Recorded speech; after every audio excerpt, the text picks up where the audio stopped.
¿Cómo estás, Silvana? Bienvenida. Buen día. Fuerte el Buen aplauso para lunes. Silvana Sotrán. Les pido, por favor, sean caballeros y corteses. ¿Pasaron bien? Muy bien. Las Perfecto. Pascuas, Sí, descanso. como tiene que ser. Muy bien. Mucho chocolate. Y parecería que mucha hoy familia. entré y alguien me dijo, bueno, feliz año. El año empieza hoy, No puedes decir eso. ¿No? Cristian se enoja. ¿Ah, sí? Sí. Bueno, no No le escuché digas. eso. Pero bueno, también el año lectivo empieza, parecería, después de Semana Eso Santa sin o de duda. turismo, ¿no?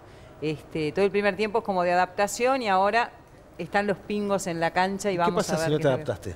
¿Cómo es? Bueno, en realidad el primer tiempo depende de qué edades, porque también pensando para hablar de esto, las manifestaciones de conducta en la escuela tienen mucho que ver con las etapas a las que nos estemos refiriendo. No es lo mismo que un niño de 3, 4 años, de repente la maestra llame a los padres y les diga que está mordiendo mucho, que no le interesa ninguna de las actividades que se proponen, a que haya otro tipo de conductas en niños de 8, 9, 10, 11 años. Sí, claro.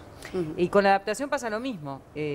Generalmente los más chiquititos tienen un tiempo de adaptación diferente, para lo que hay que pensar cómo organizar esa adaptación, y los grandes ya. Igual para una mamá o un papá siempre es fuente de preocupación, ¿no? Y Que angustia. venga la maestra y te diga, bueno, mira, tu hijo, tu hija, no importa, ya sea que esté en el jardín de infantes o en la escuela, genera preocupación. Entonces, en primer lugar, ¿qué es lo que primero debería, más que preocuparnos, qué deberíamos poder tomar de esa circunstancia? Sí, digamos? en realidad el tema es que el ámbito escolar es muchas veces el primer espacio distinto al del hogar, donde las reglas son otras, los objetivos son otros.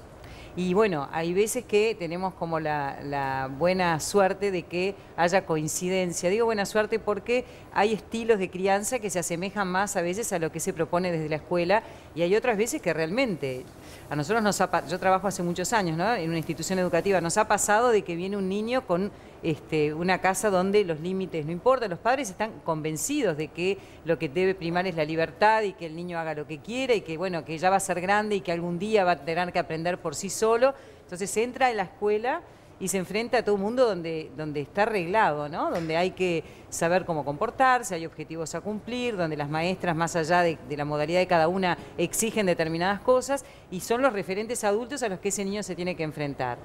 Ese choque no solo muchas veces es para el niño, sino que es para la familia.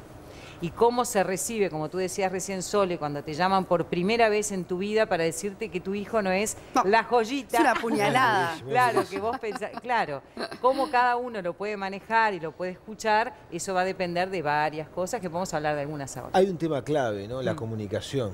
El ida y vuelta que puede haber entre la maestra o los responsables de la escuela, el colegio, maestro, lo que sea, ¿no? o el maestro, sí, y la familia.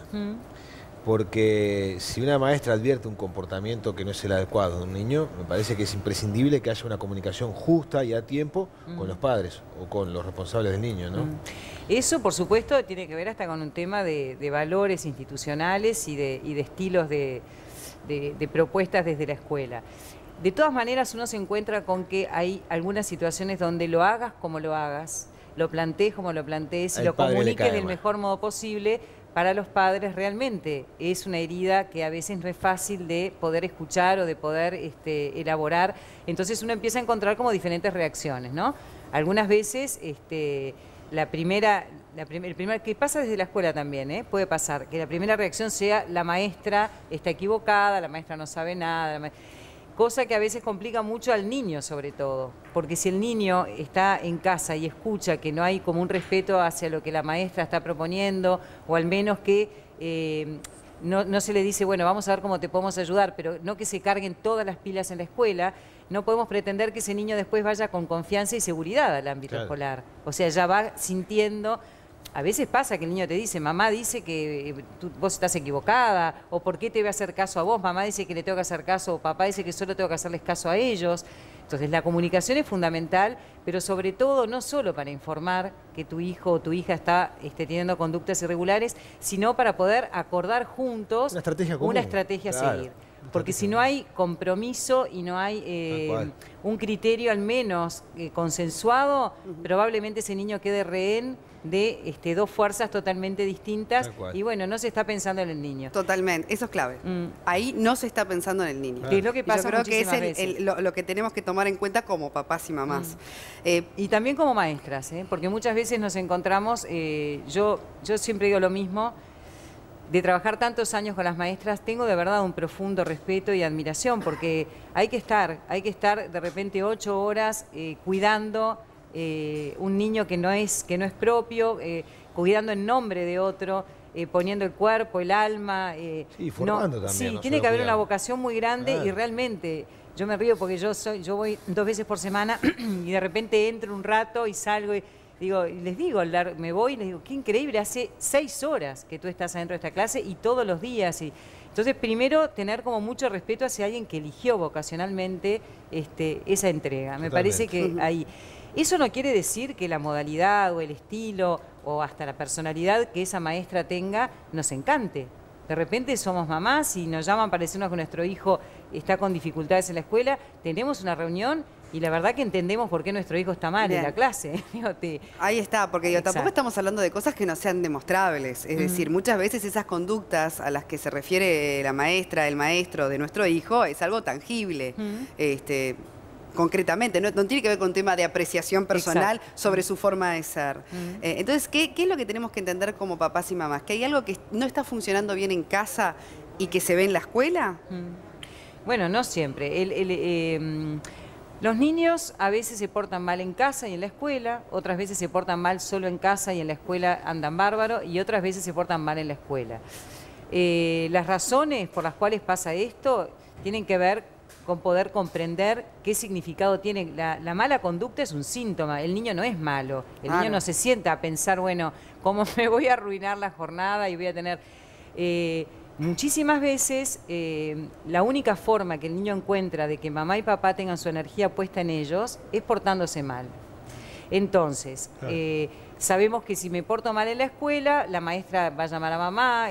Es interesante inclusive a veces cuando uno tiene reuniones con los padres, los ves que están encantados, que están esperando a ver si llegó mamá, si llegó papá a la escuela, y uno indaga un poco. Qué curioso, ¿no? Claro, y uno indaga un poco y son niños que quizás viven en hogares donde a los papás y a las mamás los ven muy poquito rato por día, que mamá suspenda algo del trabajo para ir a la escuela a hablar de mí. Le da importancia. Él le da importancia. Porque se da ese escenario, ¿no? Está el niño que se porta mal en la escuela, en la casa y a donde vaya.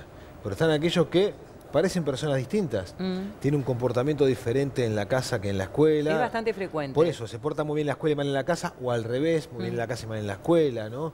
Que es un caso distinto a aquel que tiene mala conducta en todos lados, porque su forma de ser o de proceder es así. Sí, a veces lo que pasa es que se portan mal en la escuela, como arrancamos hablando, porque en realidad también el niño se encuentra con toda una cantidad de demandas que no está acostumbrado a tener. Entonces, por primera vez se le pide que comparta, también, por primera vez se le pide que esté atento a una información durante un lapso de tiempo determinado, por primera vez se le pide, no sé, que termine una tarea y que no se... responsabilidades. Exacto. Entonces, ahí hay una lucha a veces que tiene que ver simplemente con adaptarse a un ámbito distinto donde se le requieren cosas distintas. Ahí es fundamental el apoyo de la familia. Y ser honesto, llamar a los padres y decirles, vemos que le está costando, ¿ustedes cómo se manejan en casa con los límites? Que, claro, te pones a hablar y de repente es un hogar que no está ni bien ni mal, acá no estamos juzgando, pero que te pones a hablar y de repente, yo qué sé, el niño se acuesta a las 12 de la noche, entonces viene con sueño a la escuela, se duerme en la clase, y hay familias que nunca tuvieron contacto con alguien fuera de lo que han hablado entre ellos. Entonces realmente uno debe ser cariñoso al momento de plantear esto y debe ser muy respetuoso, porque no hay que estar enojado cuando uno le va a decir a un padre que su hijo se porta mal. Claro, pero además no es que... a veces hay personas que lo sienten como que los están juzgando. Juzgando como padres, juzgando como... Y no se trata de eso, ¿no? De tomarlo de esa forma personal, sino, bueno, ver cómo en conjunto resolver quizás algo que no percibimos como mamás o como papás de esa circunstancia determinada. Depende mucho de cómo se ha dicho también, ¿no? Claro, o sea, también la forma de... Cómo se totalmente. Pero no tomarlo con esa cosa, se están metiendo conmigo, se están metiendo con... y muchos papás y mamás también toman mal cuando, y es algo cada vez más frecuente, se sugiere, por ejemplo, un apoyo terapéutico, ¿no? Sí. Frente a determinada cosa. A mí me parece que... Yo creo que ¿Cómo es esa instancia? No sé, ¿cómo es esa instancia? En realidad, yo les diría que con el tiempo voy haciendo cada vez menos derivaciones, por ejemplo. Me parece ¿Y por qué? Y porque el otro día hablando con un grupo de amigos yo decía, las maestras ya me conocen, pero vienen y me dicen, Silvana, dice la mamá de fulanito que lo biches o que lo mires. Y yo siempre les contesto, decirle a la mamá que la quiero ver a ella primero. Porque me parece que también ha habido todo un tiempo donde el niño se pone como en bandeja. Estoy hablando cuando no es claramente necesario, que ahora vamos a hablar de eso. Y apenas surge un problema, se focaliza en el niño, la dificultad o el conflicto, y se lo lleva inmediatamente a que otro de afuera solucione algo que muchas veces está en el ámbito escolar, porque en el ámbito familiar y en el escolar a veces. ¿Qué quiere decir esto? El niño es emergente de una situación familiar. Entonces, es lo mismo que cuando un niño está en psicoterapia. No se puede trabajar con el niño en aislamiento, porque el niño está hablando muchas veces de lo que está pasando en la familia, en la pareja de padres, muchas veces, en lo que no se dice, y ese niño está gritando de alguna manera lo que en casa se está silenciando. Entonces, si tomamos al niño, lo tomamos como rehén, y también como psicólogos o psicomotricistas o fonoaudiólogos, si no nos damos cuenta del plus afectivo, emocional que está en el trastorno. Entonces me parece que no estamos pensando nuevamente en el niño y estamos haciendo alianza con esto de es el nene el que tiene la culpa, o que hay padres que además te dicen inclusive, tuve una mala suerte, fatal, y como si no fuera... Claro, como si fuera una cuestión del destino. Claro, ajeno a vos. Y se da también, o en todo caso, hay un periodo en el crecimiento, en la etapa escolar de los niños, que el efecto contagio implique también una mala conducta o mal comportamiento en la escuela. Tú decís entre los compañeros. Entre los compañeros, claro, lo que pasa es que en esto que estábamos diciendo, que es el primer ámbito fuera de la escuela, también pasa que empieza a tener una identificación con sus pares. Cómo cada niño se engancha con eso va a depender de su personalidad, de cuán vulnerable es, de cómo está su autoestima. Hay niños que son más seguros, que no necesitan hacer lo mismo que su compañero para sentir que van a ser elegidos, aceptados. Hay niños que, por eso a lo que me parece importante de poder transmitir hoy, tanto para las familias, para los padres, como también para los que trabajamos en educación, es que el niño da signos. Claro. El niño, no podemos catalogar al niño de malo, porque si no lo enquistamos. Muchas veces el que enquista, el que deja trancado al niño en el de la mala conducta es el adulto o es la etiqueta que se le puede poner en la escuela. Por suerte todo va fluyendo y por suerte uno va cambiando a lo largo de la vida y también el niño va pudiendo lograr una cantidad de cosas si nosotros podemos escuchar lo que hay atrás de su mala conducta. Sí, tal cual, esa palabra clave de escuchar, porque así como los adultos tenemos a veces la capacidad de expresar lo que nos pasa, ellos muchas veces es con esa conducta que tratan de decirlo, ¿verdad? Claro. ¿Hay causas más frecuentes de mala conducta? ¿Hay una manera, digamos, de generalizar en cierto punto motivos recurrentes de esa mala conducta en el colegio o en la clase o en la escuela? Sí, desde cosas bastante preocupantes como por ejemplo depresión. Hay bastante depresión en los niños y muchas veces la depresión en el niño se expresa en un hipermovimiento, en no poder parar, en no poder bajar la atención, concentrarse. Por eso hay que estar muy atento cuando un niño está... Ustedes, eso es para otro programa, ¿no? Pero han escuchado hablar de la hiperactividad, del déficit atencional. Bueno, muchas veces ese niño que no para y que a la maestra, por supuesto, le molesta, porque es un niño que no permite que los demás se concentren tampoco. Claro. Entonces, o el otro extremo, porque cuando uno habla de mala conducta, generalmente se refiere al niño que molesta. Hay niños que no molestan nada, que molestan demasiado poco y que están a veces el quietito, el callado, el que no sabes lo que piensa, y que si no hay un adulto lúcido que pueda darse cuenta que eso no es una buena conducta, porque el niño normal es el niño que se ríe, que busca, que es curioso, el movimiento y el niño van casi de la mano. Claro. El niño sano emocionalmente es el niño que se mueve, que le interesan cosas. Entonces el niño que está muy quieto y que no hay nada que le llame la atención, no es el niño santo. No, claro. Ese niño también merece ser escuchado, merece ser acompañado, tenemos que acercarnos a ver qué le está pasando. Bien. ¿No? Hay que hablar. Bueno, interesante, ahora el tema de los hijos además siempre es apasionante y uno tiene tantas preguntas porque bueno... Pero recién me preguntabas y me fui ahí por las ramas.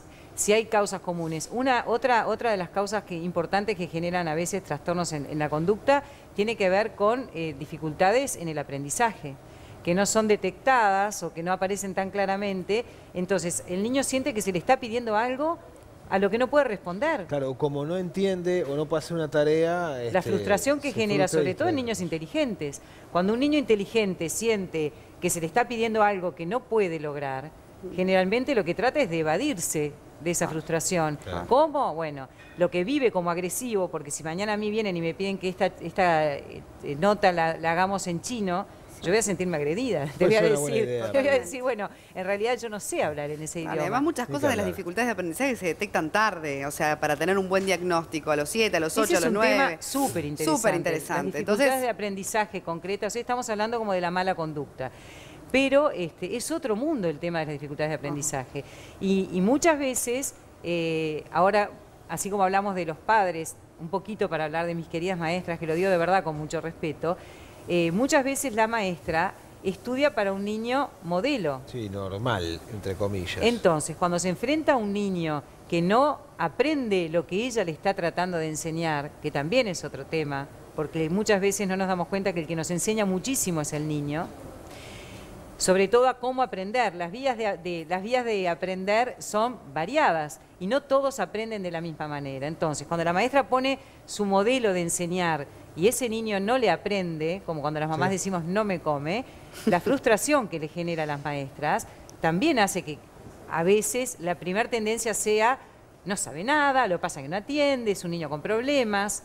Mala nota. Porque es difícil poder decir cómo estoy moviéndome yo como maestra frente a este niño. Estoy escuchando o viendo lo que este niño necesita. Sí, hacer autocrítica Lo también. mismo que con los padres. Entonces, es una movida muy interesante, Silvana, muy interesante. Pero por lo pronto una conclusión no... breve, Silvana, porque nos queda tanta información a los padres. Eso, escuchar, recibir con apertura esa devolución del docente, de la maestra y demás, y trabajar en conjunto. Sí, el diálogo entre las partes me parece que una estrategia común es fundamental. Y sobre todo... Y como mamá o papá, escuchar a ese niño qué nos está diciendo con eso, ¿no? Y sobre todo ser humildes, en el sentido más rico y más respetuoso de la palabra, tanto desde quienes vamos a decirle algo a los padres, porque no está bueno.